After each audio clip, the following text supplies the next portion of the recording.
Assalamualaikum warahmatullahi wabarakatuh. Pada kesempatan kali ini, saya Rizky Nur Cahyadin akan mempresentasikan mengenai apa itu efek fotolistrik.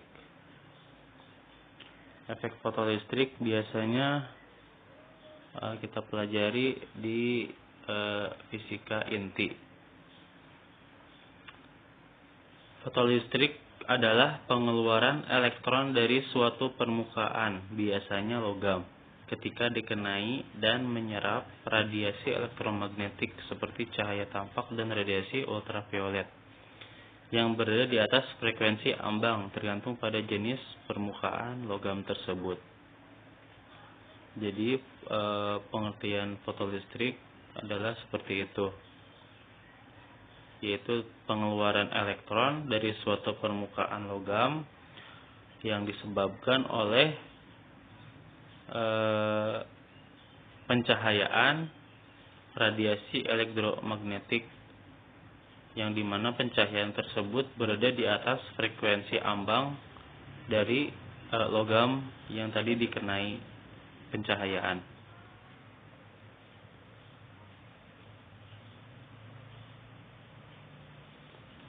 Ini daftar beberapa sub pembahasan yang akan kami bahas pada kesempatan kali ini.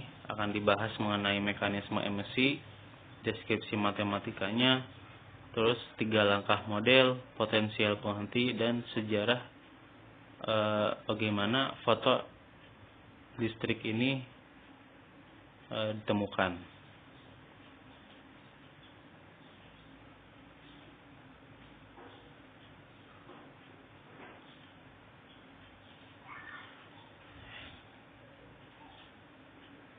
Mekanisme masuk ke pembahasan subbahasan pertama mengenai mekanisme emisi, di mana menurut hukum emisi fotolistrik, foton dari sinar memiliki energi karakteristik yang ditentukan oleh frekuensi cahaya.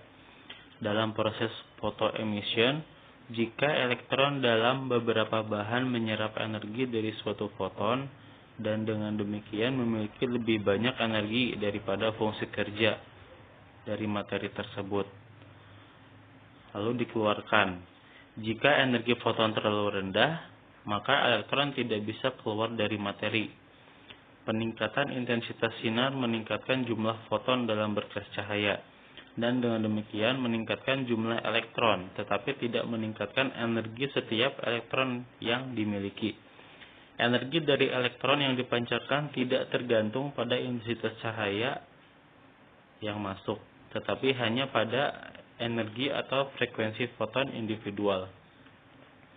Ini merupakan interaksi antara foton dan elektron terluar atau elektron valensi. Hukum emisi fotolistrik ini dijelaskan secara matematis oleh seorang Einstein, lalu dikembangkan oleh Max Planck, di mana secara keseluruhan hukum emisi fotolistrik ini dapat disimpulkan. Yang pertama, untuk logam dan radiasi tertentu, jumlah fotoelektron yang dikeluarkan berbanding lurus dengan intensitas cahaya yang digunakan.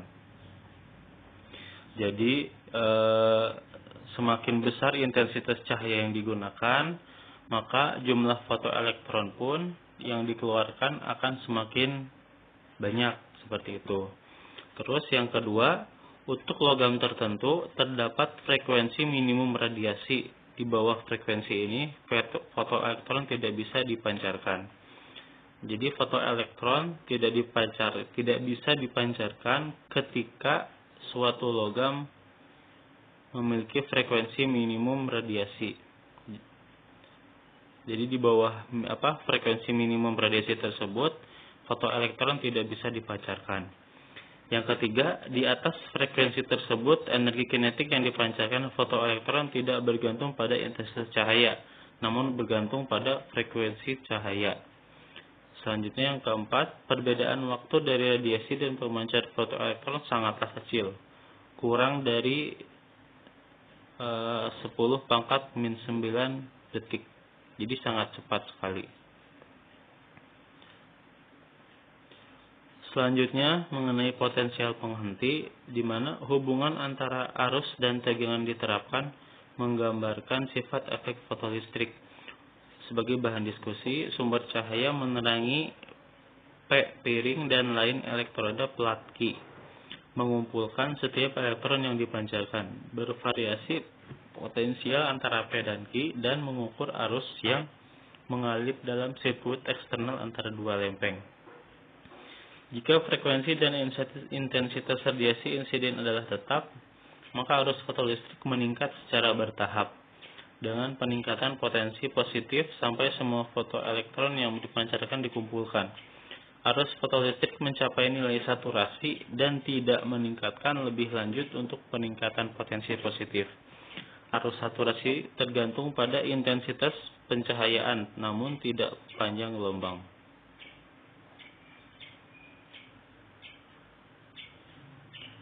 Untuk frekuensi yang diberikan radiasi insiden, potensi V0 yang dilambangkan dengan V0 berhenti berhubungan dengan energi kinetik maksimum fotoelektron yang hanya berhenti dari T piring mencapai jika M adalah massa dan V adalah kecepatan maksimum fotoelektron dipancarkan, sehingga energi kinetik maksimumnya dapat kita temukan dengan persamaan setengah mv kuadrat maksimum.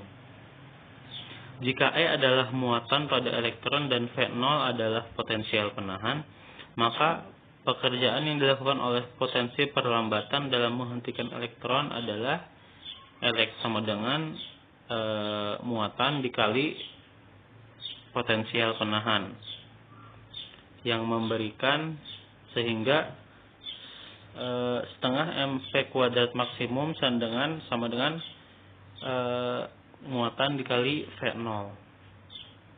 Nah, hubungan ini menunjukkan bahwa kecepatan maksimum fotoelektron dipancarkan tidak bergantung pada intensitas cahaya insiden, sehingga energi kinetik maksimumnya sama dengan muatan dikali V0. Tegangan menghentikan bervariasi secara linear dengan frekuensi cahaya, tapi tergantung pada jenis bahan. Untuk materi tertentu ada frekuensi ambang yang harus dilampaui, independen dari intensitas cahaya untuk mengamati emisi elektron.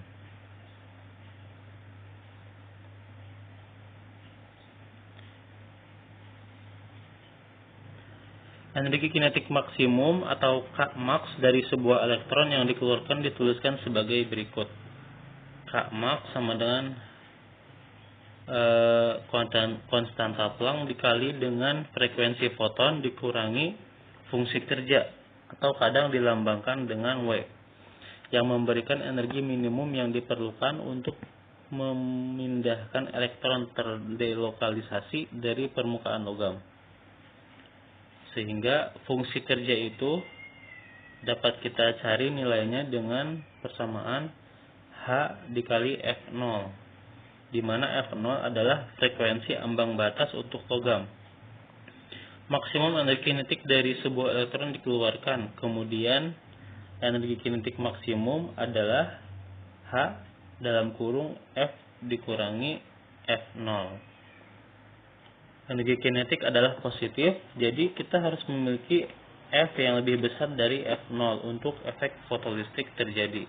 Ini menjadi salah satu syarat di mana efek fotolistrik bisa terjadi ketika frekuensinya lebih besar daripada frekuensi ambang batas. Seperti itu. Dalam sinar X, efek fotolistrik dalam bahan kristal sering didekomposisi menjadi 3 langkah.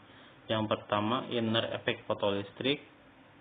Lubang tertinggal dapat menimbulkan efek Auger yang terlihat bahkan ketika elektron tidak meninggalkan materi.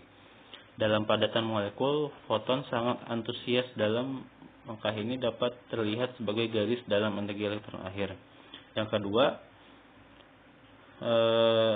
balistik transportasi setengah hari elektron ke permukaan beberapa elektron terbesar. Yang ketiga, elektron melarikan diri dari bahan di permukaan. Dalam model 3 langkah, elektron dapat mengambil beberapa jalur melalui 3 langkah. Semua jalan dapat mengganggu dalam arti formulasi jalan terpisahkan. Untuk permukaan dan molekul model 3 langkah, apakah masih masuk akal bahkan beberapa sebagai yang paling atau memiliki elektron yang dapat menyebabkan beberapa elektron yang meninggalkan.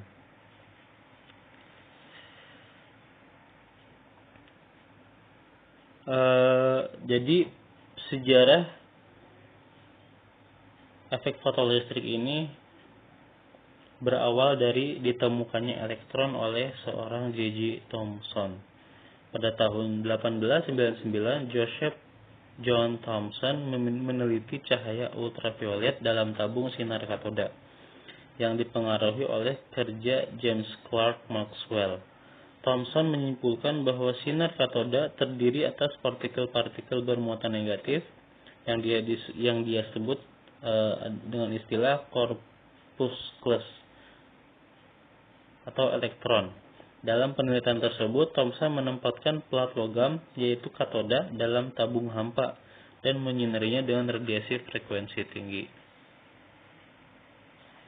Jadi kesimpulannya, efek fotolistrik adalah peristiwa terlepasnya elektron dari permukaan suatu zat, yaitu pada logam, bila permukaan logam tersebut disinari cahaya yang memiliki energi lebih besar dari energi ambang logam. Efek fotolistrik ditemukan oleh Albert Einstein yang menganggap bahwa cahaya foton yang mengenai logam bersifat sebagai partikel.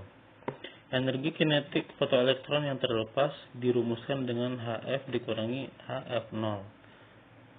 Sedangkan energi kinetik maksimumnya sama dengan muatan dikali V0. Hf sama dengan energi foton yang menyinari logam, Hf0 sama dengan F0 frekuensi ambang, sama dengan fungsi kerja, sama dengan energi minimum untuk melepas elektron. E adalah muatan elektron, yaitu sebesar 1,6 kali 10⁻⁻⁹ C. V0 adalah potensial penghenti.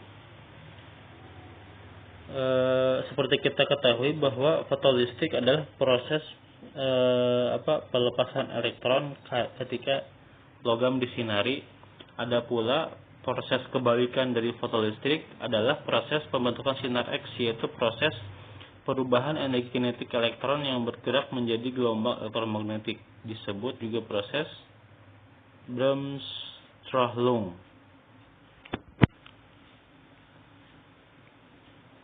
Sekian presentasi yang dapat saya sampaikan, kurang lebihnya mohon maaf, semoga bermanfaat. Terima kasih. Assalamualaikum warahmatullahi wabarakatuh.